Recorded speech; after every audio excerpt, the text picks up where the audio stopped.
வணக்கம் நண்பர்களே, இது தமிழ் நண்பன் ஷார்ட்கட் சேனல். இப்போ நம்ம பார்க்க போகிறது இந்தியன் நேஷனல் மூவ்மெண்ட்லேருந்து மிக முக்கியமான கேள்விகள் தான். இது வந்து நம்ம மெட்ராஸ் ஹைகோர்ட்டுக்கு தேவைப்படக்கூடிய மிக முக்கிய கேள்விகள் தான். ஏன்னா எல்லா டாப்பிக்கும் இது வரும் வராது அப்படின்னு தெரியாமல் எல்லாத்தையும் படிக்கிறதுக்கு பதிலாக நம்ம கொடுக்கக்கூடிய இந்த கேள்விகள் அப்படின்றத மட்டும் படிச்சிங்கன்னா கண்டிப்பாக இதிலேருந்து கேள்விகள் அப்படின்றது கொஷினில் உங்களுக்கு இடம்பெறும். ஸோ அதுக்காக தான் இது வந்து ரொம்ப இம்பார்ட்டன்ட் கொஷின்ஸ் அப்படின்னு சொல்லிட்டு நம்மளாவே மெட்டீரியல்ஸ்லேயும் கொடுக்குறோம், ப்ளஸ் வந்துட்டு யூடியூப்லேயும் கிளாஸஸாக கொடுத்துக்கிட்டு இருக்கோம். மெட்டீரியல்ஸ் வாங்குகிற நபர்களுக்கு இந்த பிடிஎஃப்பும் வந்து உங்களுக்கு வந்து கிடைச்சிரும். ஸோ முழுக்க அனைத்து பிடிஎஃப்புமே கிடைக்கும். மெட்டீரியல் ப்ளஸ் வந்து டெஸ்ட் பேட்ச் ரெண்டுமே தான் கொடுக்குறோம். மெட்டீரியல் வாங்குறீங்க அப்படின்னா உங்களுக்கு வந்து மெட்டீரியல் கிடைச்சிரும், ப்ளஸ் வந்து டெஸ்ட் பேட்ச்லேயே குரூப்பில் ஆட் பண்ணிடுவோம். குரூப்பில் ஆட் பண்ணிட்டோம் அப்படின்னா வாட்ஸ்அப்பில் உங்களுக்கு வந்து டெஸ்ட் கொஷின் வரும், அதற்கான ஆன்சர் அப்படின்றது நம்ம வாட்ஸ்அப்லேயே கொடுத்துரும். டோட்டலாகவே உங்களுக்கு எல்லாமே வந்துடும். அந்த கொஷினில் வந்து 30 டெஸ்ட் நடக்கும். 30 டெஸ்ட்டில் 3000 கொஷின் வந்து வரும். இந்த 3000 கேள்விகளும் மிக முக்கியமான கேள்விகளும் நம்ம எதிர்பார்க்குற அந்த கொஷின்ஸை தான் எடுத்து கொடுத்துருக்கோம். ஸோ அப்படிங்கிறப்ப கண்டிப்பாக நமக்கு வந்து எக்ஸாமில் நல்ல மார்க் வாங்குற அளவுக்கு மெட்டீரியல்ஸ் ப்ளஸ் டெஸ்ட் ரெண்டுத்துலேயுமே ஃபோக்கஸ் பண்ணி உங்களுக்கு வந்து ப்ரொவைட் பண்ணிடுவோம். ஸோ கொஷின்ஸ் பார்க்க ஆரம்பிச்சிடலாம். கீழே தெரியுது பாருங்கள் காண்டாக்ட் நம்பர், அதுதான் ஜிபே நம்பர். அதுக்கு வந்து 500 அமௌண்ட் பே பண்ணிட்டு இது எல்லாத்தையுமே மெட்டீரியலும் ப்ளஸ் டெஸ்ட் பேட்ச் ரெண்டுமே வாங்கிக்கலாம். தேவை இருக்கிற நபர்கள் பே பண்ணிவிட்டு வாட்ஸ்அப் பண்ணுங்கள், நம்ம உங்களுக்கு குரூப்பில் ஆட் பண்ணிட்டு உங்களுக்கு மெட்டீரியல்ஸ் ப்ரொவைட் பண்ணிடுவோம். ஸோ கொஷின்ஸ் பார்த்துருவோம். ஃபஸ்ட்டு, டேஸ் சமரச தேவ சன்மார்க்க சங்கத்தை நிறுவினார்? ராமலிங்க சுவாமிகள் அவர் தான். அடுத்து, புனே சர்வஜனிக் சபாவை நிறுவியர் மகாதேவ் கோவிந்த ரானடே. குலாம்கரி நூலை எழுதியவர் ஜோதிபா பூலே.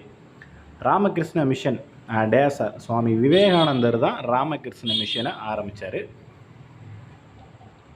டேஸ் அகாலி இயக்கத்தின் சிங் சபா அப்படின்றது ஒரு பைசா தமிழர், நமக்கு தெரியும், இது தமிழ் புக்லேயே இருக்குது, அயோத்திதாசர். ராஜாராம் மோகன் ராய் டேஸ் மற்றும் டிராஸ் ஒரு கடவுள் கோட்பாடு மற்றும் உருவ வழிபாடு எதிர்ப்பு, இது ரெண்டையுமே ராஜாராம் மோகன் ராய் கொண்டிருந்தார். அடுத்து வந்து ராஜாராம் மோகன் ராய் பிரம்ம சமாஜத்தை டேஸ் நிறுவினார் அப்படின்னா ஆகஸ்ட் 20, 1828 கொண்டிருந்தாங்க. அதே போல் பிரம்ம சமாஜம் கொண்ட கோட்பாடு எது அப்படின்னா ஒரு கடவுள் கோட்பாடு, உருவ வழிபாடு எதிர்ப்பு, இது ரெண்டுமே பிரம்ம சமாஜம் கொண்டுள்ள கோட்பாடுகள். அடுத்து, தேவேந்திரநாத் தாகூரின் அமைப்பு ஆதி பிரம்ம சமாஜம். இந்தியாவின் பௌத்தம் புத்துயிர் பெறுவதில் டேஸ் முக்கிய பங்காற்றியது? பிரம்மஞான சபை. அன்னி பெசன்ட்டின் நாளிதழ்கள், இது வந்து ப்ரீவியஸ் இயரில் கேட்கப்பட்ட ஒரு கேள்வி. ஸோ அதனால் இதை வந்து கொஞ்சம் கவனமாக படிச்சிங்க, மெட்ராஸ் ஹைகோர்ட்டில் கேட்டிருக்காங்க. அன்னி பெசன்ட்டோட நாளிதழ்கள், நியூ இந்தியா மற்றும் காமன்வெல்த் அப்படின்ற 2 பத்திரிகைகள். கண்டிப்பாக இந்த கேள்வி இடம்பெறதுக்கான வாய்ப்பு நிறைய இருக்குது. ஆங்கிலோ ஓரியண்டல் கல்லூரி டேஸ் பல்கலைக்கழகமாக அதாவது 1820ஆம் ஆண்டு பல்கலைக்கழகமாக தரம் உயர்த்தப்பட்டது. டேஸ் அகாலி இயக்கத்தின் முன்னோடி சிங் சபா. டேஸ் எனும் ஊரில் பெயரை கோயிலை கட்டியவர் நாராயணகுரு, அருவிபுரம் அப்படின்றது. அடுத்து, டேஸ் மறுமண சீர்திருத்த சட்டம் இயற்றப்பட்டது? 1856 மறுமண சீர்திருத்தம். தக்கான கல்விக் கழகத்தை எம்ஜி ரானடே அவர்கள் தான் நிறுவினார். அடுத்து வந்து வேதங்களுக்கு திரும்புவோம் என்பது டேஸ் சமாஜத்தின் ஆரிய சமாஜம், பிரம்ம சமாஜம் ஆரிய சமாஜம் அப்படின்றது ஆரிய சமாஜத்தின் ஒரு முழக்கமாகும். ஆணும் பெண்ணும் சமம் என்று கூறியது சீக்கிய சீர்திருத்த இயக்கம் தான். ஆண் மற்றும் பெண் இருவரும் சமம் அப்படின்னு சொல்கிறது. சுத்தி இயக்கத்தை நிறுவியவர் தயானந்த சரஸ்வதி. உலக சமய மாநாடு 1893ஆம் ஆண்டு நடந்தது. இங்கே வந்து பொறுத்துக மாதிரி கொடுத்துருக்காங்க பாருங்கள், அது பொறுத்துக கிடையாது, டைரெக்டாக ஒரு பைசா தமிழன் அப்படிங்கிறது ஒரு பத்திரிகை. இது வந்து நாளிதழ் அப்படின்னு கொடுக்குறது, இப்போ நாளிதழா பத்திரிகையா அப்படின்ற மாதிரியான கேள்விகள் இடம்பெற வாய்ப்பு இருக்குது. ஒரு பைசா தமிழன் அப்படின்றது பத்திரிகை. திருவருட்பா ஜீவகாருண்ய பாடல்கள். பாபா தயாஸ்தால் நிரங்கரி இயக்கம். சரஸ்வதி சந்திர ஈஸ்வர் சந்திர வித்யாசாகர் விதவை மறுமண சீர்திருத்த சட்டம். தேவேந்திரநாத் ஆதி பிரம்ம சமாஜம். தேவேந்திரநாத் தாகூர் அவரோட முழு பெயர்.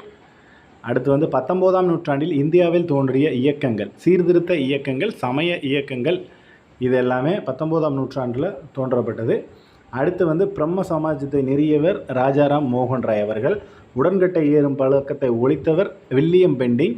இதற்கு வந்து மிக உறுதுணையாக இருந்தவர், அதாவது உடன்கட்டை ஏறும் பழக்கத்திற்கு பழக்கத்தை ஒழிக்க மிகவும் பாடுபட்டவர், அல்லது அதை வந்து இயக்கத்தை வந்து ஸ்டாப் பண்ணுறதுக்கு ரொம்ப ஹெல்ப் பண்ணவர் வந்து ராஜாராம் மோகன் ராய்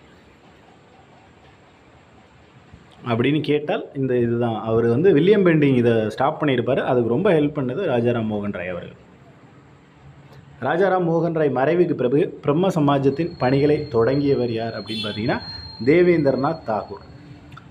இந்து மறுமண சட்டம், விதவை மறுமண சட்டம் இயற்றப்பட்ட முக்கிய காரணமானவர் ஈஸ்வர சந்திர Vidyasagar.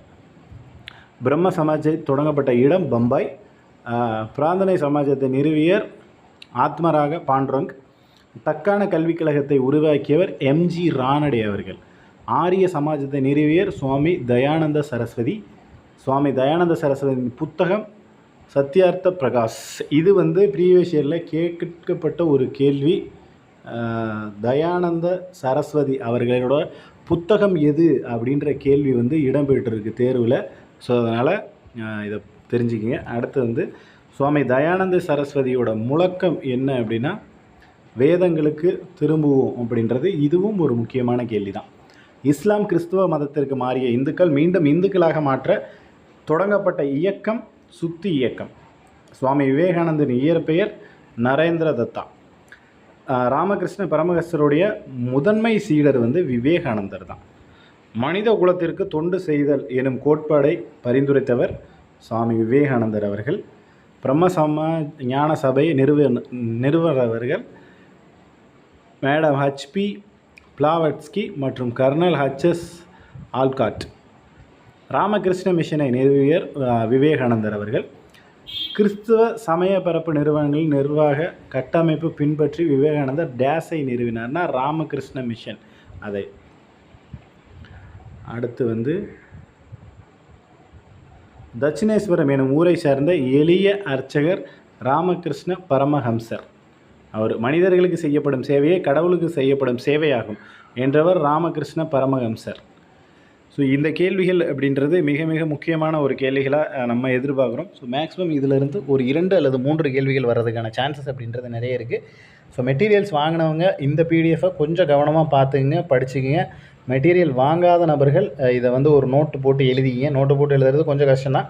So materials and test patch ரெண்டுமே போட்டு பார்த்தீங்க அப்படின்னா நம்மளால் ரொம்ப ஈஸியாக வந்து எக்ஸாம்ஸ் கிளியர் பண்ண முடியும். அதுக்காக தான் தொடர்ச்சியாக நம்ம சொல்லிக்கிட்டே இருக்கோம். ஸோ டெஸ்ட் பேட்ச்லேயும் இது ரிலேட்டடான கொஷின்ஸ் அப்படின்றது இடம்பெறும். மெட்டீரியல்ஸ்லேயும் நீங்கள் வந்து இதை படிச்சுக்கலாம். படிச்சுக்கிறப்போ கண்டிப்பாக வந்து நம்மளால் நல்ல மார்க் நல்ல ஸ்கோர் வந்து பண்ண முடியும். வேறு ஏதேனும் சந்தேகங்கள் இருந்துச்சு அப்படின்னா கீழே கமெண்ட் செக்ஷனில் கமெண்ட் பண்ணுங்கள். நெக்ஸ்ட்டு அடுத்த வீடியோவில் பார்க்கலாம். தேங்க்யூ.